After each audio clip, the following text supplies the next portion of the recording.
Jeg talte med Rasmus Meyer, der er kommunikationschef for den slesvigske forening i Flamsborg. Foreningen repræsenterer det danske mindretals interesser i Tyskland. Jeg fokuserer på de danske skoler i Sydslesvig, som jeg tror spiller en meget vigtig rolle i at fremme det danske sprog i Sydslesvig. Jeg håber, du kan lide den. Tusind tak. Hallo Rasmus. Hej. Hej. Tusind tak for, at du kom med mig på min kanal, YouTube, om de danske sprog i Sydslesvig. Ja. Ja, vi er i Flamsborg. Hej Rasmus. Hej. Indvær danske mindretal i Sydslesvig dansk? Det kan jeg ikke sige dig. Altså, den forening, jeg arbejder for, Sydslesvigs forening, vores formål er at bevare dansk sprog og kultur her i regionen, hvor der altid historisk set har hørt hjemme. Så jeg går ud fra, at alle vores 16.000 medlemmer i SSF, at de i hvert fald gør det, eller forstår det, eller vil yde en indsats for det. Men i og med, at det er frit at være dansk, det er jo ikke noget, vi kan bestemme, hvem der er dansk eller ikke. Kan jeg jo ikke sige, jeg kan godt forestille mig, at der er nogen, der måske kommer nye til, der ikke nødvendigvis taler dansk fra starten af, men så lærer det. Og det er helt fint. Vi har besluttet som fællesskab, at vi gerne vil være så åben som muligt. Så det vil sige, at alle er velkommen. Vi stiller ikke nogen sprogkrav, men når man kommer med i det danske mindretal, så må vi jo gå ud fra, at man vil det danske, altså lære sproget. Men det er ikke sådan, at man kun kan blive medlem, hvis man taler dansk. Er der nogen statistik? Nej, vi har ikke nogen. Jeg ved ikke, om måske er der nogle skoler, der fører nogle statistikker over det, men det tror jeg egentlig ikke. Men det er jo typisk den indgang, de fleste har ind i mindretallet, ind i sproget. Det er jo via skoler og børn. Jeg tror, der er sikkert er mange familier, der kommer nye ind, hvilket vi er jo bare glade for. Det er jo fint, at der folk interesserer sig for det og vil lære dansk. De skal bare vide, at vores skoler er jo ikke sprogskoler. Det er jo mindretalsskoler. Og der hører det danske til, vi er dansk mindretal. Men jeg ved, at der er danske mindretals forældre, som ikke taler dansk, men sender deres børn til danske skoler.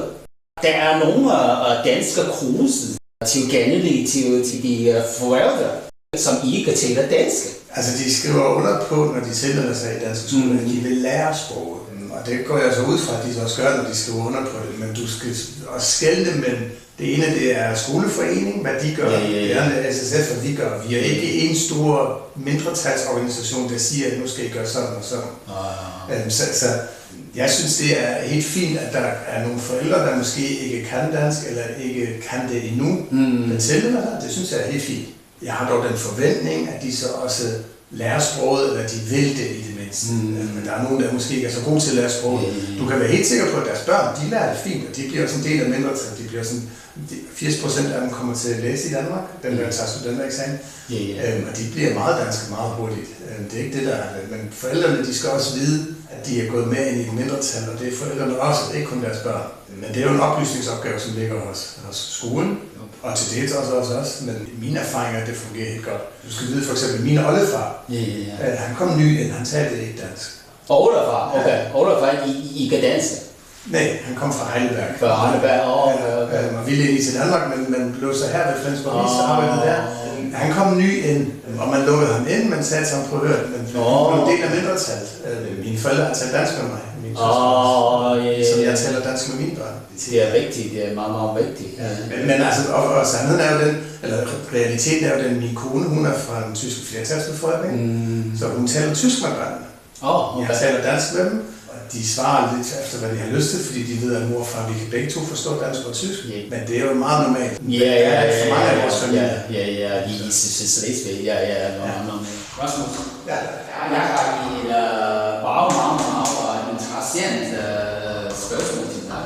Det vigtigste mål for de danske militærorganisationer i Sydslesvig er at fremme de danske sprog og kultur. Er alle indvendige og udvendige meddelelser i de danske militærorganisationer på dansk? Og igen, vi er ikke organiseret på en måde, at jeg kan udtale mig om alt, hvad der sker inden for mindretal. Du har et parti, du du har en skoleforening osv. SSF, som er den kulturelle hovedorganisation, der er i hvert fald den eksterne kommunikation, jeg kommunikerer ud på dansk. Undtagen, hvis jeg kommunikerer med den tyske flertalsbefolkning. Altså hvis vi for eksempel har med tyske politikere at gøre, så kommunikerer jeg selvfølgelig på tysk. Men alt andet med vores medlemmer osv., det foregår på dansk. Det synes jeg er super vigtigt at vise et signal om. Altså, du kan jo kun fremme og bevare et sprog ved at bruge det, ved at dyrke det og ved at vise, hvor vigtigt det er. Så for mit vedkommende, for vores vedkommende, er det vigtigt. Vi har vores hjemmeside, hvor det for eksempel det foregår på dansk. På Facebook, Instagram og hvad vi har, det foregår på dansk. Der er selvfølgelig nogle ting, hvor vi også vil kommunikere på tysk, hvis det er kommunikeret til en målgruppe, der kun taler tysk. Men det er jo så ikke vores. Men det tror jeg helt klart, at vi har i løbet af årene også opnået en forståelse, at flertalsbefolkningen også godt kan. De synes, det er okay, at vi kommunikerer på dansk. Så det er der forståelse for. Og det er vigtigt. Men forstår og taler med arbejde i de danske militærorganisationer og danske. Det tror jeg er svært at sige på nuværende tidspunkt, hvor du også har svært ved at finde personale for at være helt ærlig. Jeg ved, at der er tit, for eksempel i vores sundhedstjeneste, har der også været medarbejdere, der ikke kunne tale dansk, fordi de ikke kunne finde andre på det tidspunkt. Man må så skelne mellem de fastansatte, som hvad for nogle funktioner folk har. Jeg ved, at der også er medarbejdere, der ikke nødvendigvis direkte har med kunder og medlemmer at gøre, til det tekniske personale, eller hvad det er. Hvis du så ikke kan finde en, der kan tale dansk, så er det også okay at finde en, der ikke kan tale dansk. Men jeg tror grundlæggende, normalt er det jo sådan, at hvis du starter et sted, som for eksempel vores, så læser du også, hvad formålet er på den virksomhed, du arbejder med, den forening er det jo i vores. Der står der jo helt klart, at vores formål er at bevare og dyrke dansk sprog og kultur. Så det går jeg ud fra, at medarbejderne har sat sig ind i. Hvad de så taler privat og derhjemme, det blander jeg mig ikke i. Jeg er sikker på, at jeg taler dansk. Jeg stiller dig det spørgsmål, fordi jeg er mange mennesker på danske skoler, for eksempel eleverne, som kan dansk, men snakker tysk med hinanden, ikke dansk. Det synes jeg personligt er ærgerligt. Det synes jeg ikke, de burde gøre. Det er ikke helt unormalt, som han også været. Jeg gik på skolerne og var elev der på det tidspunkt. Jeg tror, det har meget at gøre med, at der er flere, der kommer nye ind, hvor det er forældrene, der har valgt det for dem. Det er jo ikke eleverne, der vælger at gå på dansk. Det er deres forældre, der gør det for dem. Og de kommer, mange eller flere af dem kommer også fra hjem, hvor der primært tales tysk. Og så er elever søde ved hinanden, altså så taler de det, som de ved, de kan forstå. Og det er måske også den kultur, altså den musik, de ting, som de bliver omringet med i flertalsbefolkningen.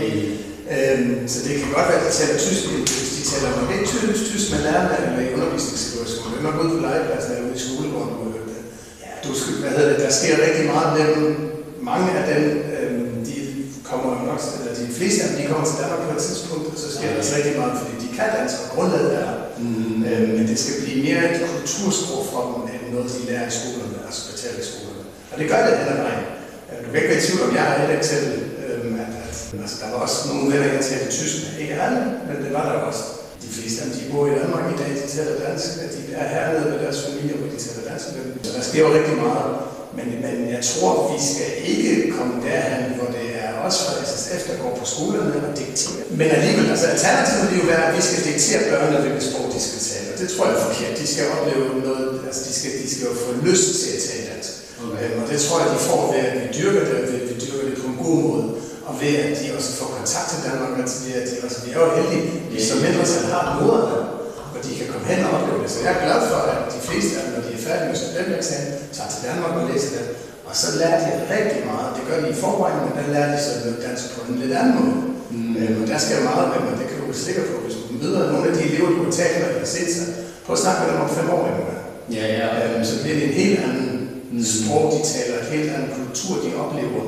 Og de kan relatere til. Du må forestille dig, at når de går ud af døren, så er det tysk, de oplever. Det er jo tysk hverdag, det er meget nemt at være dansk i Danmark. Det er så helt fantastisk.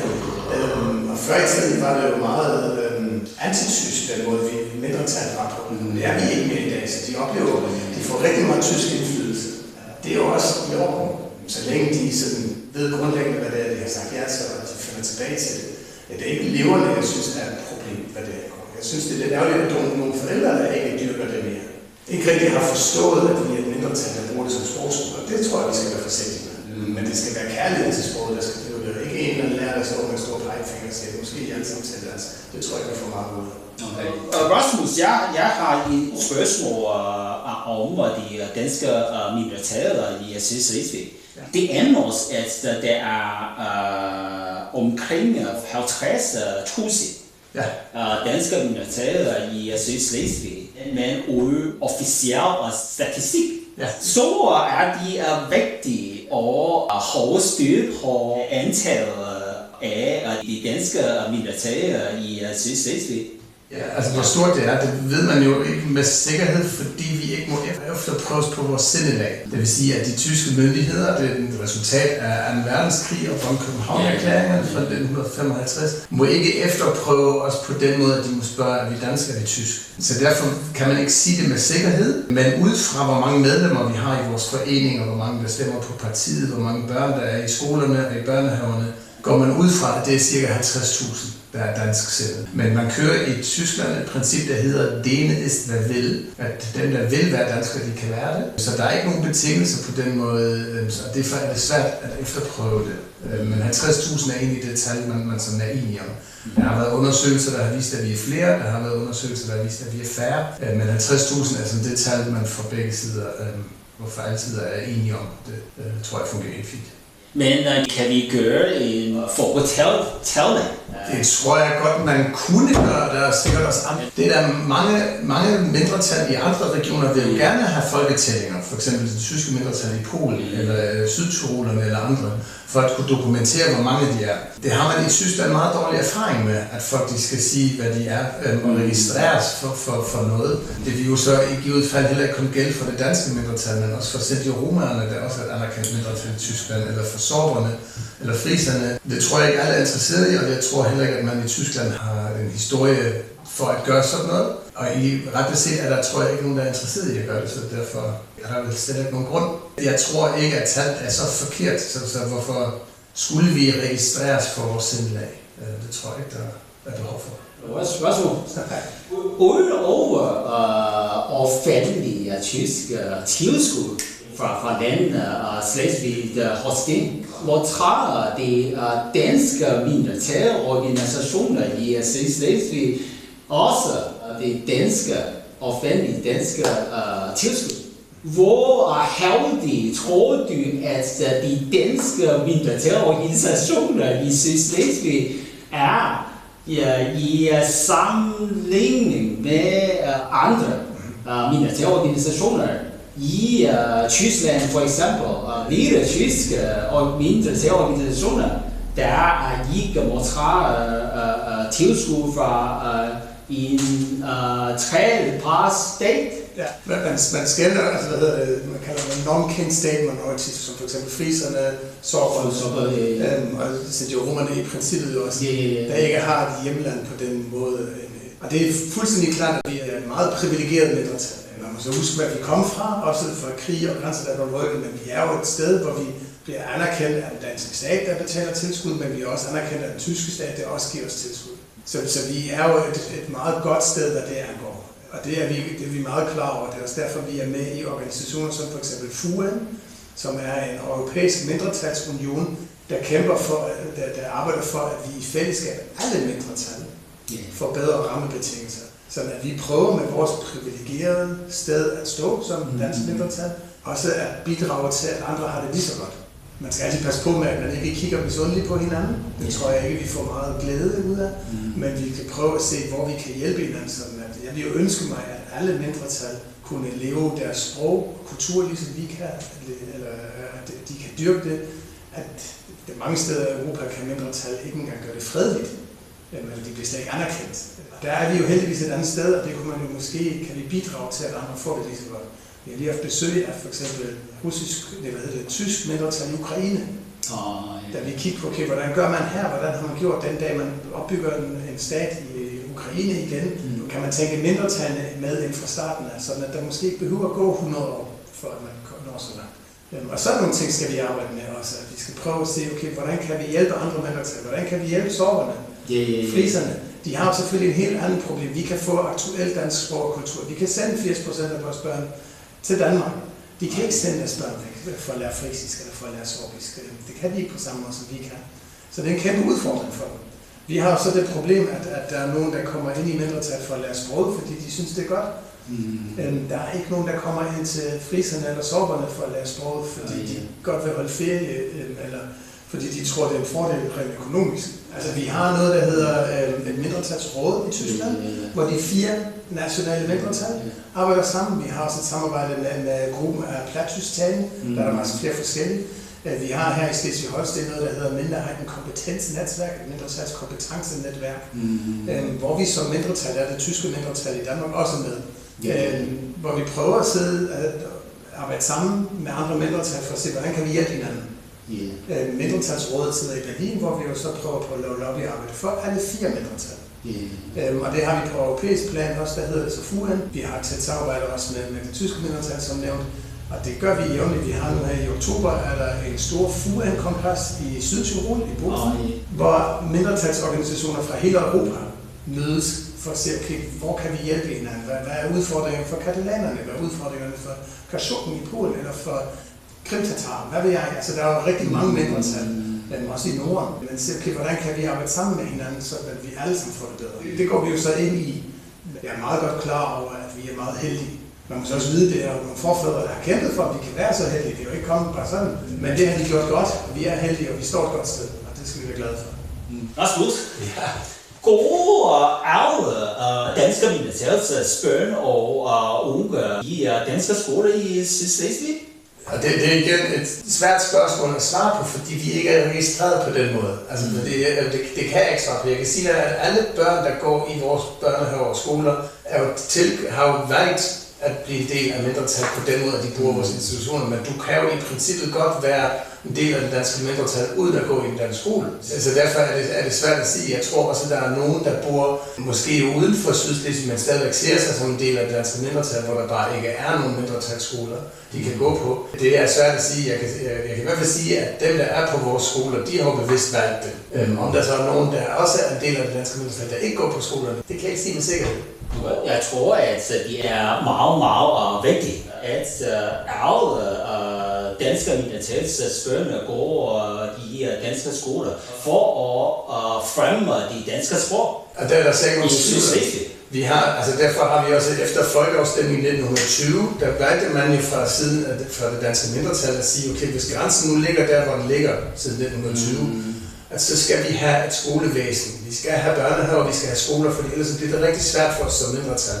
Man kan se det på andre mindretal, der ikke har det på samme måde. At det er rigtig, rigtig svært at opretholde et sprog og et mindretal, uden et eget skolevæsen. Altså der er jo for eksempel det tyske mindretal i Polen, som jeg nævnte før allerede. De har en stor udfordring med, at de ikke har et eget skolesystem. Der er bare noget tyskundervisning i de offentlige skoler, og det bliver behandlet bare som fremmedsprog, og ikke som mindretalssprog. Derfor er det er jo bare et eksempel på, hvor vigtigt det er at have en egen skole, en egen børnehave. Så det er vi fuldstændig enige i. Altså vi skal være forsigtige med også at lukke skoler, og det er der også nogen, der gerne vil, når vi laver store skoler i stedet for små skoler. Jeg tror, mindretalsskolerne er utrolig vigtige for os som fællesskab, og for at vedligeholde små.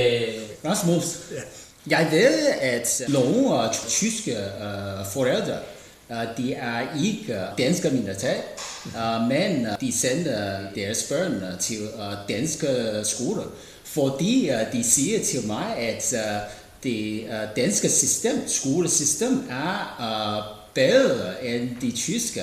Så mit spørgsmål til dig er på hvilken måde udmærker de danske skolesystemer de tyske? Altså for det første synes jeg, man skal være forsigtig med altid at stille det op mod, altså fordi de tyske skoler er jo heller ikke virkelig dårlige. De får også en studentereksamen, og de kan også læse og skrive.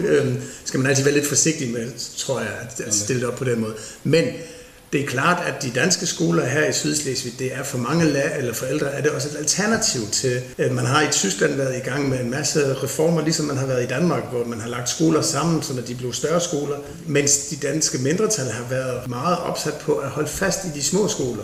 Fordi skolerne for os er meget mere et kulturcenter end bare en skole. Det er der, vi holder forsamlinger, det er der, vi holder koncerter osv., så det har en helt anden betydning. Så vi prøver at holde fast i dem, plus at det jo er svært, altså vi er jo ikke så mange, så vi kan ikke have så mange store skoler. Og det er selvfølgelig en fordel med at have en anden personale sammensætning og eleverne, tror jeg. Yeah. Plus at den danske pædagogik er simpelthen en anden. Det er mere på øjenhøjde, i øjenhøjde, hvor man ser barnet på en anden måde, end man måske gør i Tyskland, eller typisk har gjort i Tyskland. Man må så sige, at der også er sket positive forandringer i Tyskland de sidste år, synes jeg, sammenlignet med hvordan det var før i tiden. Men stadigvæk det danske skolesystem, jeg tror, det er et godt og anerkendende skolesystem, pædagogisk. Og det er der mange tyske forældre, der også synes, så de kan godt lide at kigge på de danske skoler som et alternativ til deres skole, til de andre skoler. Man skal bare sige, du sagde i starten, at de ikke er en del af mindretallet. Det tror jeg måske er de det ikke, når de på det tidspunkt de vælger skolen, men det bliver de.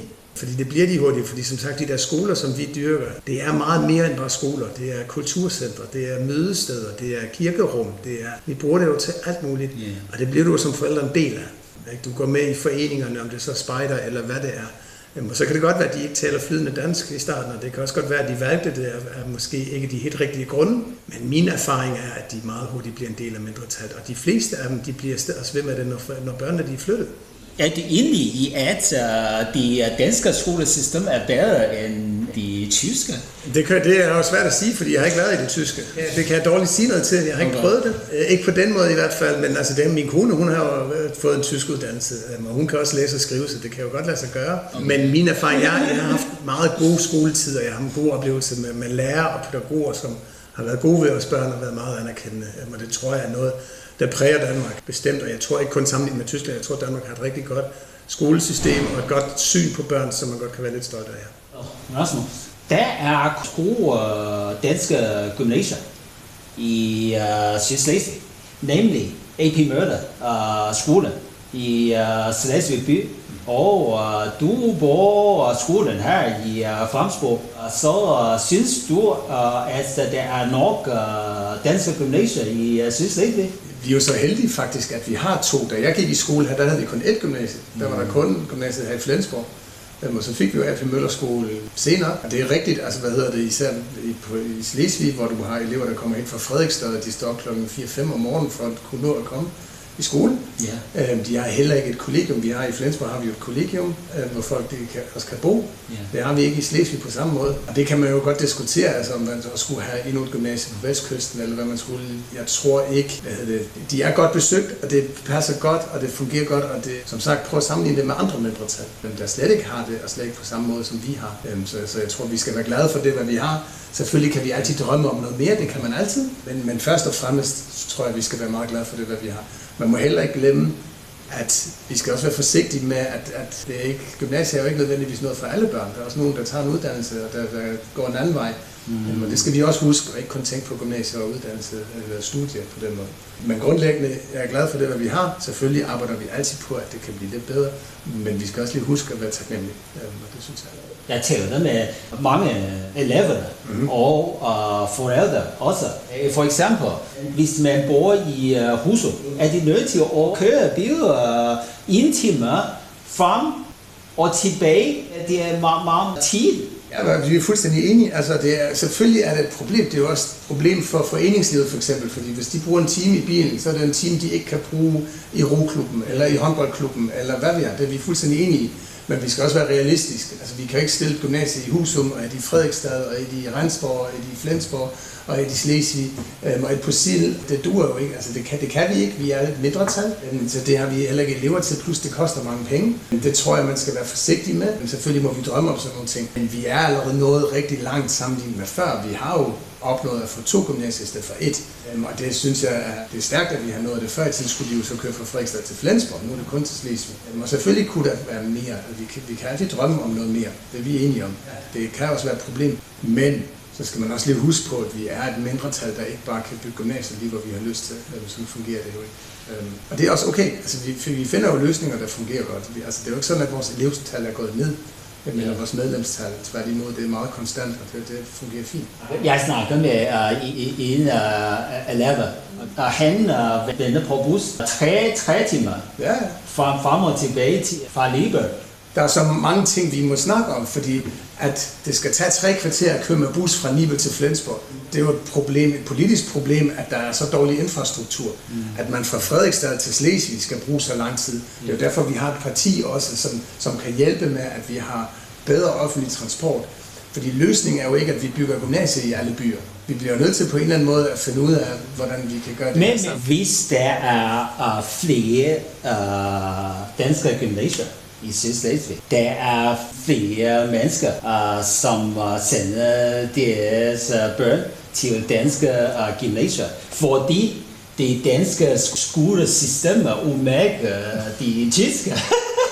Så du vil have flertal? Ja, måske. Sjovt tanke, men det er jo heller ikke målt med det, hvad vi gør. Det er jo ikke, altså vi prøver ikke på at rykke grænsen eller få flertal igen. Altså vi vil gerne leve som mindretal. Igen, ja.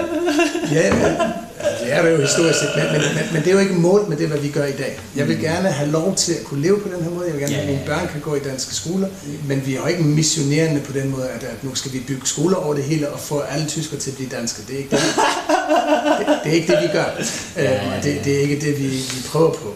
Hvis der er behov for det, så skal vi nok prøve at arbejde for det. Du kan også spørge ham, der kommer fra Nibel, okay, hvor mange er I, så kan vi stille gymnasiet i Nibel, og kan I fylde det med danske elever? Og det tror jeg bliver svært. Altså derfor vi bliver nødt til at finde nogle løsninger, der passer til et mindretal, og som stadigvæk er, jeg kan godt se det, hvis vi har danske skoler over det hele, så vil det måske være, det er ikke målt. Det tror jeg. Jeg tror også, at flertalsbefolkningen ikke ville synes, det var sjovt, hvis vi gik rundt og prøvede på at tage deres elever og prøve at vinde flertal på den måde, det tror jeg. Rasmus, findes der nogle statistikker over, hvor mange eleverne, der går på universitetet eller videregående uddannelsesinstitutioner i Danmark, efter at de har forladt skolen i Sydslesvig? Jeg ved ikke, hvem der har samlet den, men jeg ved, at skoleforeningen tit bruger talt, at ca. 80% af vores gymnasieelever tager til Danmark efterfølgende. 80? Wow, så mange? Så højere procent der? Ja, det er også noget, vi gerne vil have, de gør, altså, eller vi fremmer det. Altså, der er også danske eller universiteter fra Danmark, der kommer herned og gør reklame, fordi vi kunne godt tænke os, at vores elever tager til de danske universitetsbyer, hvor de jo så også får lært aktuel dansk sprog og kultur, fordi det er jo tit lærere og pædagoger, der lærer det, og det gør de sikkert fint, men sprog og kultur, det er så dynamisk, der sker jo rigtig meget, og det er meget bedre, hvis de også prøver at bo i Danmark i nogle år. Synes du, at de danske universiteter er bedre end de tyske? Det her er igen svært ved at forholde mig til, fordi jeg ikke har været på tysk. Altså jeg har været på universitetet her i Flensborg, men det var et samarbejde med Syddansk. Men du har vinder? Det kommer meget. Det synes jeg er for nemt at sige. Det kommer også an på, hvad du vil læse. Altså, der er jo en god medicinuddannelse i Tyskland for eksempel, eller andre ting, der er gode i Tyskland. De har et andet system. Jeg synes grundlæggende det med, at alle i Danmark kan få SU. Det er ikke et spørgsmål om, hvor mange penge dine forældre har, men hvad du vil. Det synes jeg er et meget godt system, som man skal være stolt af. I Tyskland tror jeg, at det tit også har meget at gøre, hvilket hjem du kommer fra. Og det har man ikke nødvendigvis i Danmark, så det tror jeg er gode ting. Men det er jo sådan grundlæggende. Om skolerne er bedre, jeg tror, man har gode skoler i Danmark, man har sikkert også mange gode skoler i Tyskland. Jeg tror, det har meget at gøre med, hvor vennerne tager hen. Altså, det er jo det, der er afgørende. Hvis halvdelen af klassen tager til København for at læse, så trækker det jo folk med. Altså, jeg gik der også derhen, hvor mine venner gik hen, fordi det var det, der holdt mig. Så det tror jeg, det er sådan noget, det bliver sådan en dynamik. Men det er jo meget Danmark, der trækker. Det er jo også, hvis du bor i Flensborg eller i Sydslesvig, er det jo forholdsvis tættere på at komme til København, eller Aarhus, eller Aalborg, eller Odense, end at tage til München, eller Berlin, eller Stuttgart, eller hvad ved jeg, eller London. Og så har du en masse venner, der er taget derhen allerede de sidste år, og så videre, så det har jo en... Og tit er det, altså jeg har for eksempel boet i Aarhus, så jeg synes, det var sjovt, hvis mine børn også tog til Aarhus på et tidspunkt. Og så noget det trækker jo også på en eller man har familie i Danmark, der jo kan hjælpe, eller noget i den retning. Det er der også mange af os, der har, fordi netop andre Sydslesvig har taget til Danmark og er blevet der, så har man familie og venner i Danmark, og det er jo sådan noget, der opstår. Altså derfor, jeg tror ikke kun det er, vi kigger på, hvor skolerne er bedst, men der er så mange ting, der er SU sikkert en af tingene, familie tæt på hjemstavn, og så videre, og de kan sproget, og så videre, så der er mange ting, der tæller med. Ved du, at det er mange mennesker arbejder i Danmark, efter de har forladt universitetet? Det er jo det, der sker. Altså, så de kommer til Danmark, det er gymnasieelever, der tager en videregående uddannelse, så de bliver højt uddannet, og de finder jobs. Vi fik engang lavet en undersøgelse, vi får nogle tilskud fra Danmark, og der bliver tit stillet spørgsmålstegn ved det. Det sker en gang imellem, så siger folk, at de stadigvæk pengene værd. Der fik vi engang lavet sådan en undersøgelse, hvad vi så giver Danmark tilbage økonomisk. Hvor man så siger, okay, så mange elever tager til Danmark. De fleste af dem bliver i Danmark efterfølgende, hvor de får, gode jobs, højt uddannede. Mange af dem klarer sig rigtig godt på arbejdsmarkedet, fordi de er opvokset med 2 kulturer, eller de er opvokset i det omfelt, som vi er. Der er jo en stor fordel, så især dem, der arbejder inden for en branche, hvor de kan bruge det til noget, at de kan 2 sprog, at de kender flere kulturer. Fordi, og det ved du sikkert godt, og det ved alle, der har en mindretalsbaggrund, der er en stor forskel på at lære et sprog, og vokse op iblandt en anden kultur. Forskellige sprog og forskellige kultur. Det er fordel. Hvordan man begår sig. Altså, så hvis du sidder i Danmark, og du er en eksportvirksomhed, og en sydslesvig, der har med det tyske eksportmarked at gøre. Det er jo totalt godt, fordi de ved, hvordan de skal snakke med folk, de ved, hvordan man siger sige, man gør. Og det viser sig faktisk, at de sydslesvigerne klarer sig bedre på arbejdsmarkedet sammenlignet med deres danske medstuderende. Det viser jo, at de klarer sig godt. Men som sagt, vores mål er, at vi er glade for, at de tager til Danmark. Vi håber selvfølgelig, at de på et tidspunkt kommer tilbage.